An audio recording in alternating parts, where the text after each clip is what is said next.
Hi Flosstubers, it's Katie the Stash Queen coming to you on this Wednesday for my midweek update. I've got a couple of things to talk about today. I hope everyone has had a wonderful stitchy week so far. It's hard to believe it's already Wednesday. The week just seems to go by so quickly, especially as we're getting closer and closer to the school year. I've got some haul that I'm going to show today.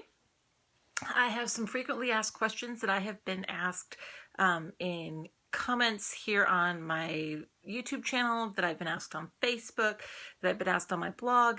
So I thought I would answer a couple of the frequently asked questions, because if multiple people are asking me in multiple forums, then multiple people would probably appreciate the answer. I've got my Whine and Whips update, and I also have, which I'm going to segue also into the Disney Dreams Facebook groups Stitch Along that also starts today. So let's get started. First we have haul. I haven't done a little of haul in a couple of videos here.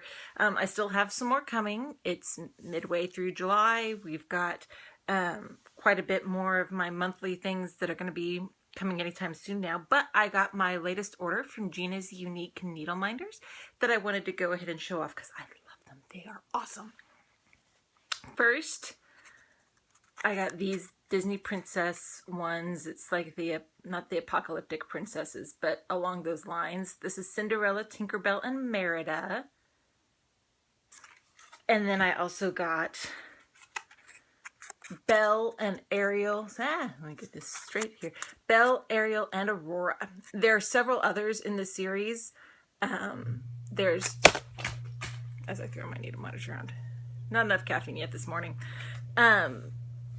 There's Snow White and Anna and Elsa and Pocahontas and a lot of the other princesses. I'm going to get them all eventually, but these are the ones that I wanted to start off with because I have pieces that can work with Belle, Ariel, Cinderella, and Aurora really easily already with some of my whips in progress. So that's kind of why I bought some of them. Then I also have this little set with the fairy cameo, which is beautiful. Another crown, because a queen can never have too many crowns. And of course the red martini glass, which I think was just cool. I think that's awesome. And then my last one, gorgeous, gorgeous Peacock and Maleficent. Maleficent is going to be used on the Raven Queen when I get started on her. The Peacock is just gorgeous. Look at that. I mean, look at that. Isn't that pretty? I think I'm good for needle minders for a little while. Not that you can necessarily have too many needle minders when you have 57 whips going, but still, you can definitely, you know, have too many to put on your wall somewhere. Sorry, I'm moving the Ariel one to a piece that I'm going to be talking about here shortly while I'm thinking about it.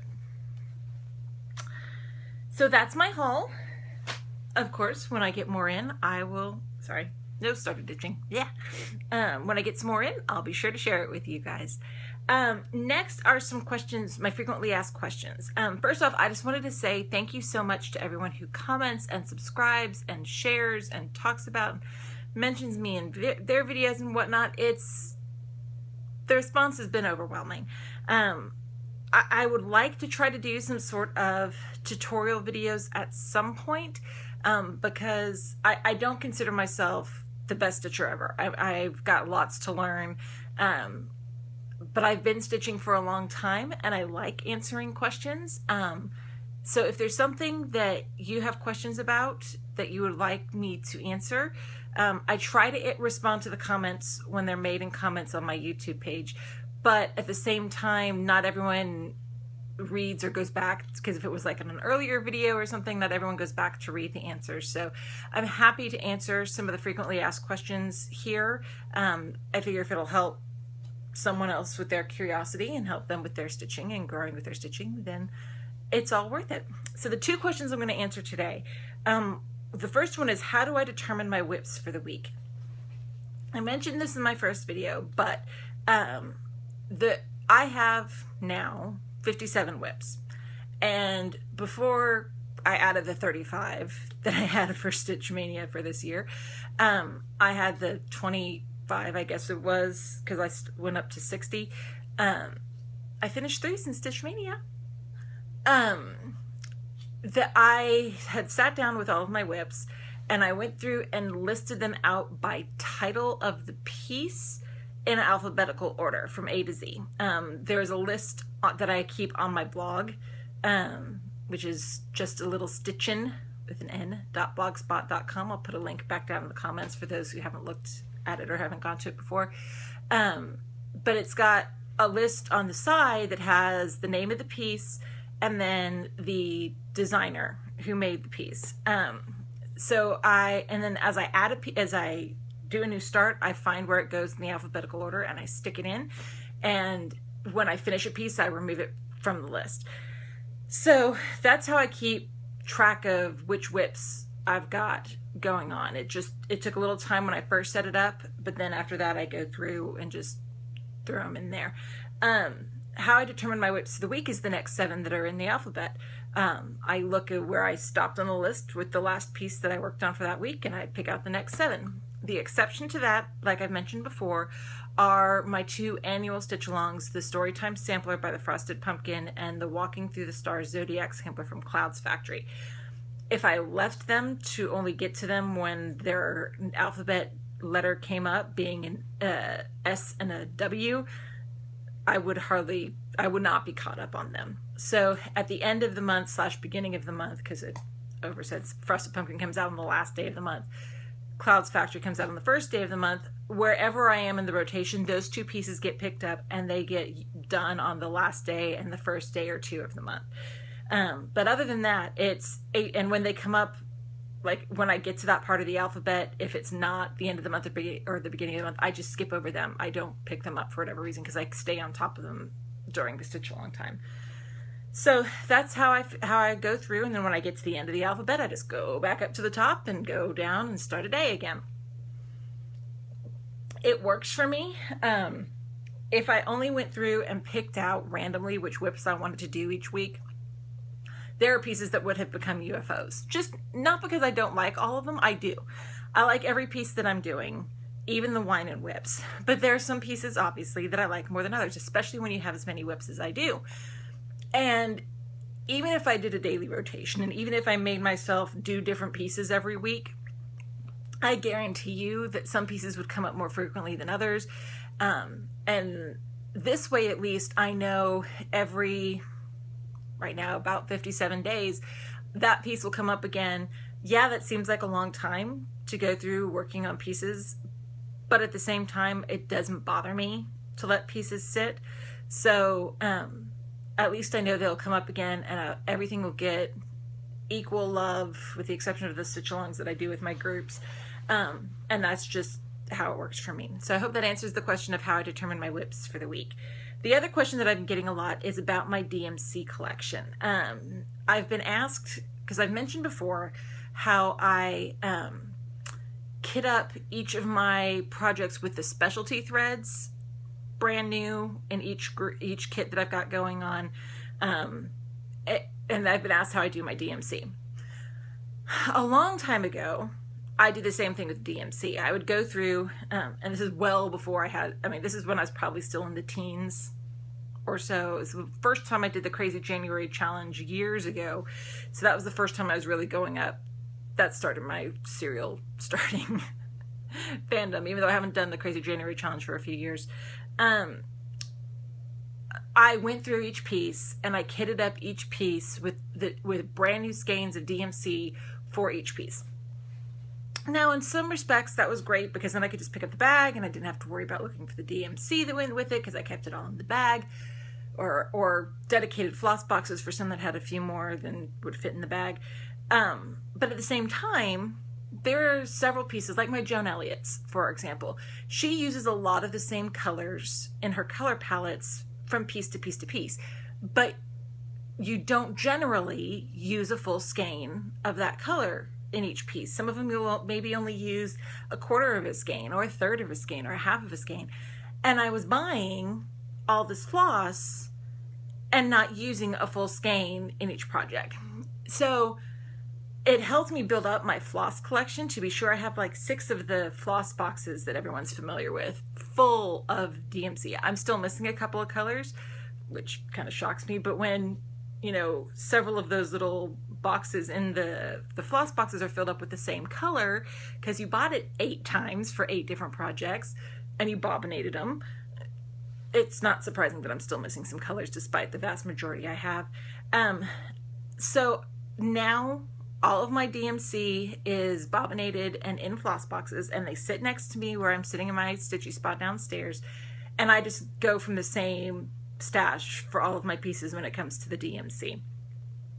If, when I'm looking at a piece before I start it, I notice it's going to use multiple skeins of DMC, because and that's something I love, when the patterns say they recommend 2 or 3 or 4 skeins of a color. I appreciate that, because I will check and see if I have 2 or 3 or 4 skeins of that color in my stash, and if I don't, then I'll go and buy some for that stash or for that piece. But it's just easier for me, and it saves money in the long run to not have to, because I know DMC isn't overly expensive in comparison to your Gast or your Weeks Dye Works or any of the other specialty threads. DMC, even when it's not on sale at Joann's, is not as expensive here in the States, but it still adds up. And I have lots of other things I prefer to use my stash money for, so that's what I do. I just have one big stash of DMC. I add to it as I need to, but I use it for all of the projects that I am working on for all of the DMC. And I'll only pull it out at this point, like pull out individual DMCs if I'm taking the piece somewhere. For example, I'm going to be going on a vacation here in a few weeks, and I'm going to be bringing several pieces along with me, but I don't want to bring all 6 floss boxes with me. So I'll go through those and I'll kit them up and throw them the DMC bobbins for each of the pieces, just so it'll be easier for transport. So I hope those answers the questions that have been asked about the DMC and how I use it. Again, if you have any other questions, I am more than happy to answer them. Just feel free to ask them in the comments or send me a message, or if your friends are in a group that I'm in on Facebook, ask there. I'm more than happy to answer any of the questions and see if there's something that I can do to help anyone else with their cross-stitching journey. Okay, Whine and Whips. This week has been another successful week for me for Whine and Whips. And where did my Whine? There it is. Has been another really successful week for me for Whine and Whips.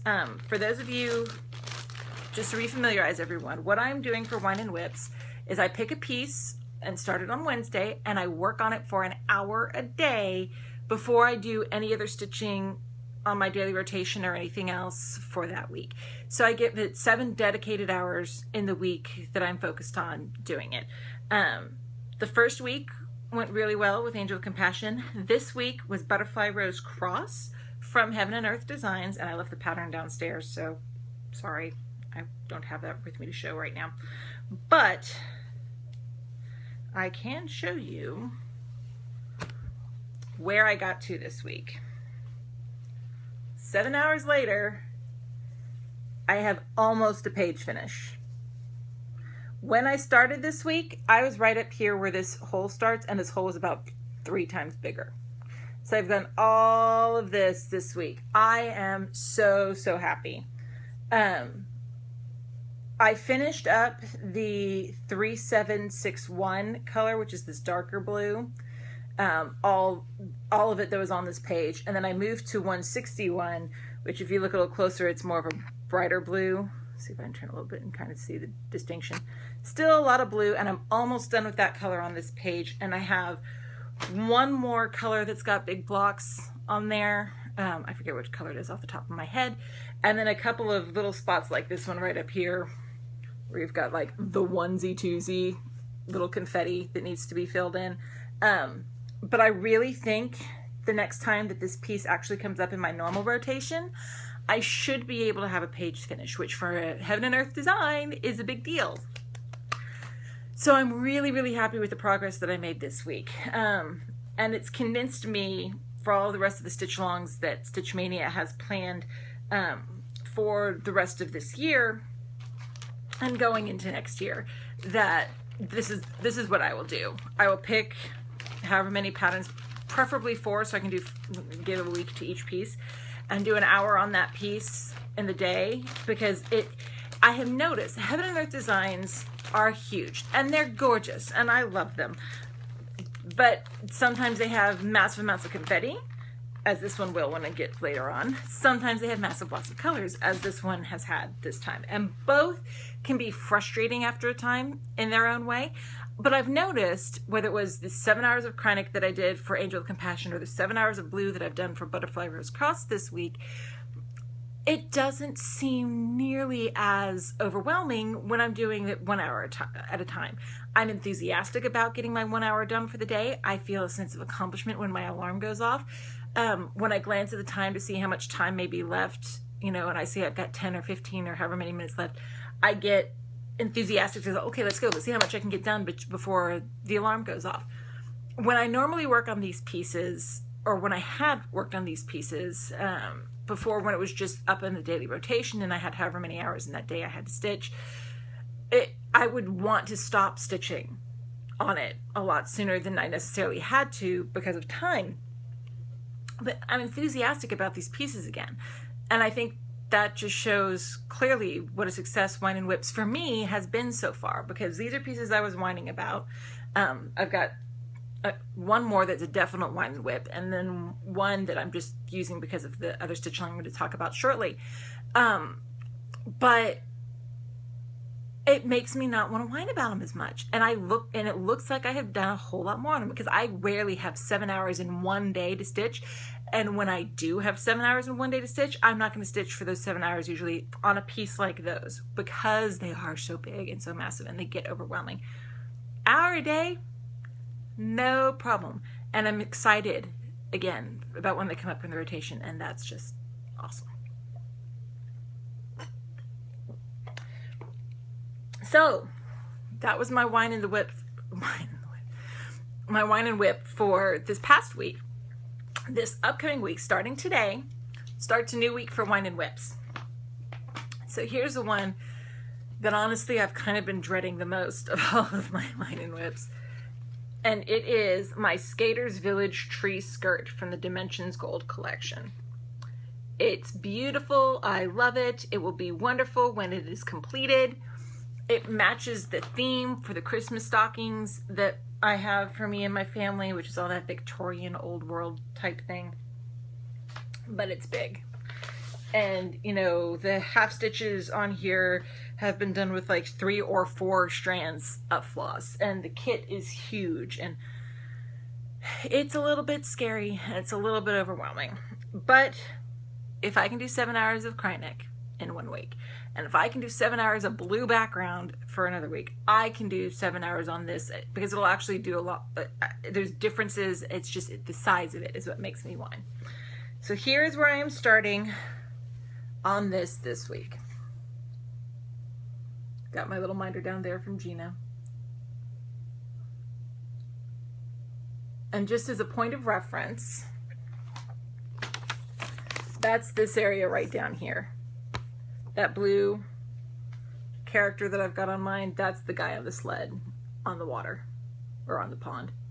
That's now ice, because if it was water, they wouldn't be skating on it.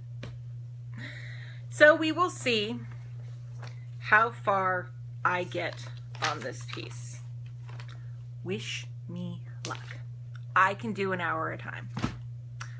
And I'll be back next week to show what's progress we made on it for Whine and Whips this week.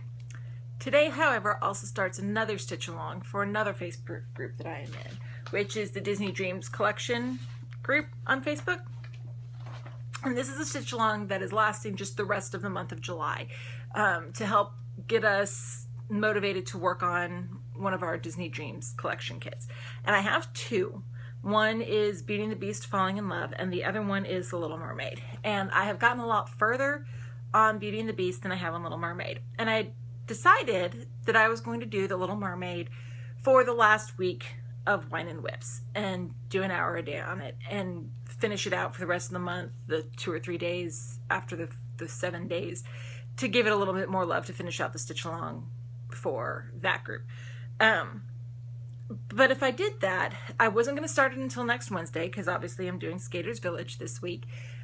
And I didn't want to lose a week for doing this stitch along. So what I've decided to do is this week, since it is not my Whine and Whip focus piece, I'm still going to do the same sort of process, but instead of doing an hour on it every day, I'm going to do 30 minutes on this piece every day, after I do my Whine and Whips piece and before I do any other stitching.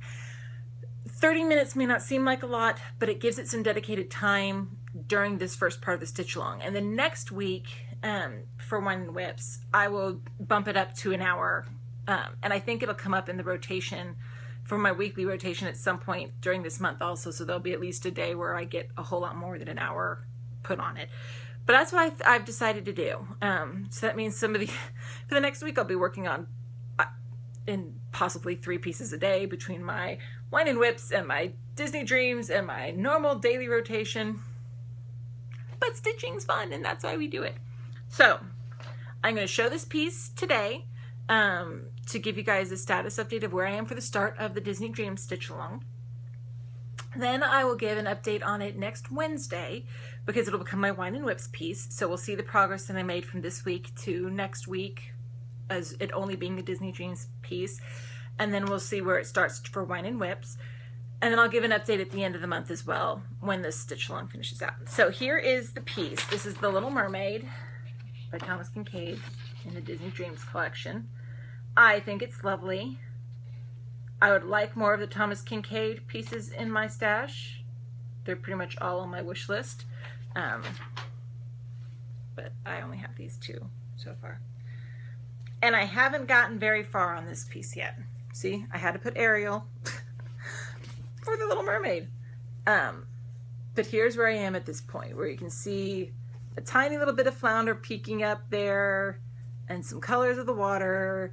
And so not really a whole heck of a lot at this point. So 30 minutes a day even, will be 3.5 hours on it for this first week of this stitch along. That should give me some decent progress. So we will see how far I get on these. I don't think I can handle more than 2 active stitch alongs like this at a time, just because of how I try to keep my daily rotation going as well. And I don't want my daily rotation to slide just because I've got other stitch alongs and stuff going on. But we'll see how this works, trying to do 2 stitch alongs in a week. So that's it for me today.